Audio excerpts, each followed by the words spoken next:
Welcome to Bite at a Time Books, where we read you your favorite classics one bite at a time. My name is Bree Carlile, and I love to read, and wanted to share my passion with listeners like you. If you enjoy our show, be sure to follow us so you get all the new episodes. If you want to see exclusive behind the scenes of our show, join our Patreon. We would also love for you to drop us a rating on your favorite podcast platform and share our show with your friends. You can catch us on all the social medias at Bite at a Time Books. We are now part of the Bite at a Time Books Productions Network. If you ever wondered what inspired your favorite classic novelists to write their stories, what was happening in their lives or the world at the time, check out Bite at a Time Books, Behind the Story, wherever you listen to podcasts. Today we will be continuing The Three Musketeers by Alexandre Dumas. 20. The Journey. At 2 o'clock in the morning, our four adventurers left Paris by the Barrière Saint-Denis. As long as it was dark, they remained silent in spite of themselves. They submitted to the influence of the obscurity and apprehended ambushes on every side. With the first rays of day, their tongues were loosened. With the sun, gaiety revived. It was like the eve of a battle. The heart beat. The eyes laughed, and they felt that the life they were perhaps going to lose was, after all, a good thing. Besides, the appearance of the caravan was formidable. The black horses of the musketeers, their martial carriage with the regimental step of these noble companions of the soldier, would have betrayed the most strict incognito. The lackeys followed, armed to the teeth. All went well till they arrived at Chantilly, which they reached about 8 o'clock in the morning. They needed breakfast and alighted at the door of an auberge, recommended by a sign representing Saint Martin, giving half his cloak to a poor man. They ordered the lackeys not to unsaddle the horses and to hold themselves in readiness to set off again immediately. They entered the common hall and placed themselves at table. A gentleman who had just arrived by the route of Dammartin was seated at the same table and was breakfasting. He opened the conversation about rain and fine weather. The travelers replied. He drank to their good health, and the travelers returned his politeness. But at the moment Mousqueton came to announce that the horses were ready, and they were arising from the table, the stranger proposed to Porthos to drink the health of the cardinal. Porthos replied that he asked no better if the stranger, in his turn, would drink the health of the king. The stranger cried that he acknowledged no other king but his eminence. Porthos called him drunk, and the stranger drew his sword. "You have committed a piece of folly," said Athos, "but it can't be helped. There is no drawing back. Kill the fellow and rejoin us as soon as you can." All three remounted their horses and set out at a good pace, while Porthos was promising his adversary to perforate him with all the thrusts known in the fencing schools. "There goes one," cried Athos at the end of 500 paces. "But why did that man attack Porthos rather than any other one of us?" asked Aramis. "Because, as Porthos was talking louder than the rest of us, he took him for the chief," said D'Artagnan.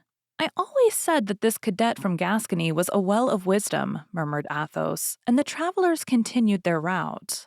At Beauvois, they stopped 2 hours as well to breathe their horses a little as to wait for Porthos. At the end of 2 hours, as Porthos did not come, not any news of him, they resumed their journey. At a league from Beauvois, where the road was confined between two high banks, they fell in with 8 or 10 men who, taking advantage of the road being unpaved in this spot, appeared to be employed in digging holes and filling up the ruts with mud. Aramis, not liking to soil his boots with this artificial mortar, apostrophized them rather sharply. Athos wished to restrain him, but it was too late. The laborers began to jeer the travelers, and by their insolence disturbed the equanimity even of the cool Athos, who urged on his horse against one of them. Then each of these men retreated as far as the ditch, from which each took a concealed musket. The result was that our 7 travelers were outnumbered in weapons. Aramis received a ball which passed through his shoulder, and Mousqueton another ball which lodged in the fleshy part which prolongs the lower portion of the loins. Therefore, Mousqueton alone fell from his horse, not because he was severely wounded, but not being able to see the wound, he judged it to be more serious than it really was. "It was an ambuscade," shouted D'Artagnan. "Don't waste a charge. Forward!" Aramis, wounded as he was, seized the mane of his horse, which carried him on with the others. Mousqueton's horse rejoined them and galloped by the side of his companions. "That will serve us for a relay," said Athos. "I would rather have had a hat," said D'Artagnan. "Mine was carried away by a ball. By my faith, it is very fortunate that the letter was not in it." "They'll kill poor Porthos when he comes up," said Aramis. "If Porthos were on his legs, he would have rejoined us by this time," said Athos. "My opinion is that on the ground the drunken man was not intoxicated." They continued at their best speed for 2 hours, although the horses were so fatigued that it was to be feared they would soon refuse service. The travelers had chosen crossroads in the hope that they might meet with less interruption, but at Crèvecoeur, Aramis declared he could proceed no further. In fact, it required all the courage which he concealed beneath his elegant form and polished manners to bear him so far. He grew more pale every minute, and they were obliged to support him on his horse. They lifted him off at the door of a cabaret, left Bazin with him, who, besides in a skirmish, was more embarrassing than useful, and set forward again in the hope of sleeping at Amiens. "Morbleu," said Athos, as soon as they were again in motion. "Reduced to 2 masters in Grimaud and Planchet. Morbleu, I won't be their dupe. I will answer for it. I will neither open my mouth nor draw my sword between this and Calais. I swear by—" "Don't waste time in swearing," said D'Artagnan. "Let us gallop if our horses will consent." And the travelers buried their rowels in their horses' flanks, who, thus vigorously stimulated, recovered their energies. They arrived at Amiens at midnight and alighted at the Auberge of the Golden Lily. The host had the appearance of as honest a man as any on earth. He received the travelers with his candlestick in one hand and his cotton nightcap in the other. He wished to lodge the 2 travelers each in a charming chamber, but unfortunately, these charming chambers were at the opposite extremities of the hotel. D'Artagnan and Athos refused them. The host replied that he had no other worthy of their excellencies, but the travelers declared they would sleep in the common chamber, each on a mattress which might be thrown upon the ground. The host insisted, but the travelers were firm, and he was obliged to do as they wished. They had just prepared their beds and barricaded their door within when someone knocked at the yard shutter. They demanded who was there, and recognizing the voices of their lackeys, opened the shutter. It was indeed Planchet and Grimaud. "Grimaud can take care of the horses," said Planchet. "If you are willing, gentlemen, I will sleep across your doorway, and you will then be certain that nobody can reach you." "And on what will you sleep?" said D'Artagnan. "Here is my bed," replied Planchet, producing a bundle of straw. "Come then," said D'Artagnan, "you are right. Mine host's face does not please me at all. It is too gracious." "Nor me either," said Athos. Planchet mounted by the window and installed himself across the doorway, while Grimaud went and shut himself up in the stable, undertaking that by 5 o'clock in the morning he and the 4 horses should be ready. The night was quiet enough. Toward 2 o'clock in the morning, somebody endeavored to open the door, but as Planchet awoke in an instant and cried, "Who goes there?" somebody replied that he was mistaken and went away. At 4 o'clock in the morning, they heard a terrible riot in the stables. Grimaud had tried to waken the stable boys, and the stable boys had beaten him. When they opened the window, they saw the poor lad lying senseless, with his head split by a blow with a pitchfork. Planchet went down into the yard and wished to saddle the horses, but the horses were all used up. Mousqueton's horse, which had traveled for 5 or 6 hours without a rider the day before, might have been able to pursue the journey, but by an inconceivable error, the veterinary surgeon who had been sent for, as it appeared to bleed one of the host's horses, had bled Mousqueton's. This began to be annoying. All these successive accidents were perhaps the result of chance, but they might be the fruits of a plot.